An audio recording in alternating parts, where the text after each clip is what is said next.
Well, hello friends, Paul at the ranch, and tonight I'd like to share a change of scenery. So we're in front of the fireplace tonight, and as gentleman from Bush Radical, Dave Whipple says, cutting firewood heats you up when you're cutting, and then obviously when you're sitting in front of the fireplace. But I thought it'd be a great place to share some of my thoughts around what I've learned over the last 40 or so years in cutting wood and chopping wood. And my journey in terms of splitting wood started with what I affectionately call John Henry. This is my first maul. It was an 8-pound maul. I believe it was a Craftsman. It has a really nice, like Buck and Billy has, it's got like that similar wood bullet design. It's super beefy.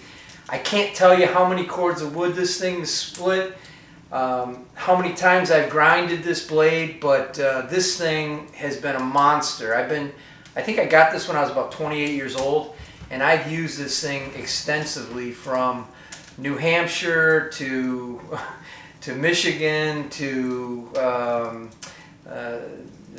Virginia. I've used it quite a bit. So anyway, this thing has been my mainstay. But about 2 years ago, I started looking for another one. And this came and caught my eye. I had a Frisker pruner before, and this was the second Frisker product I bought. And it was called the Frisker Pro Isocore. And it's also an 8-pound maul, so it's the same weight as John Henry. It has a very aggressive design, to the blade. But this thing is an absolute beast. This thing blows up wood. Knotted, the toughest hardwoods here in the Northeast, and this thing hammers it.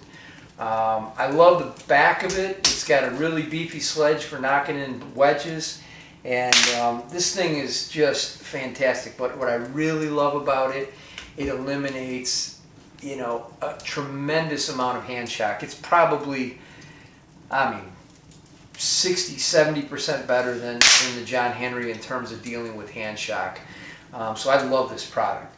But as I get, now I'm going to say the word mature, experienced, not old, I start thinking about ways that I can stay in the field longer and not get as fatigued. And this is a product that I really like. This is called the Super Splitter by Frisker. This one doesn't have as many miles on it as the other two, but it's starting to. I'm starting to use it more and more. But what I really like about it's the same 36-inch, but instead of being 8 pounds, this is just over 6 pounds. So now, I have a very similar bullet type design off the front. Doesn't have as big a sledge in the back, but plenty big enough to knock in wedges, etc.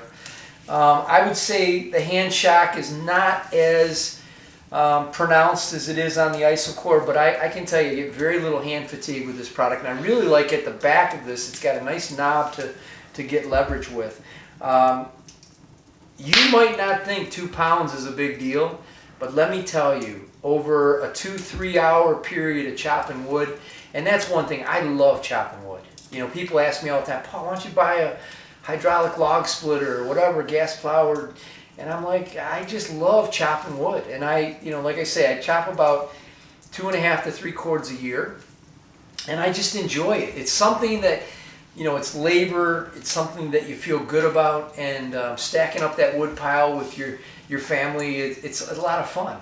The other thing I like about this, it comes with a nice little caddy, a nice little case, and this can hang up on the wall, protects your axe in the field, and that's something that comes with the X27.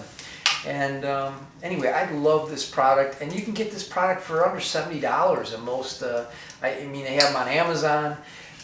And I'm not endorsed by any of these companies, so this is stuff that I went out and purchased. I bought this X27 on Amazon. I bought this X25, which is the next one I want to share with this audience. I bought this at, I think, Tractor Supply. And what I like about this is it's not as long, so it's not 36 inches, it's only 28 inches, but it's even less weight. This is just over 5 pounds. So in my mind, this gives me the ability to do, I don't know, 85%, 90% of what these maws and these super splitters can do in this nice little convenient package. If I was going to go to a cabin for a week, or if I was going to go off trail for a week or two, I would bring this. This would be one of my first articles I would pack. So those are just a few things that I think about. And also be safe out there. You know, when you're using a product like this with a shorter platform, make sure you got your steel toe boots on. Make sure you're being safe. Make sure your footwork, you're conscious of where your axe is at all times, because these are inherently more dangerous than a longer product for that reason. But with that, these are great products. I think that I got great advice early on in my wood cutting to get a nice 8-pound maw. That thing served me well as a young man, and these products now are serving me well as a more experienced man. So with that, as always, stay safe out there, and really thanks for watching.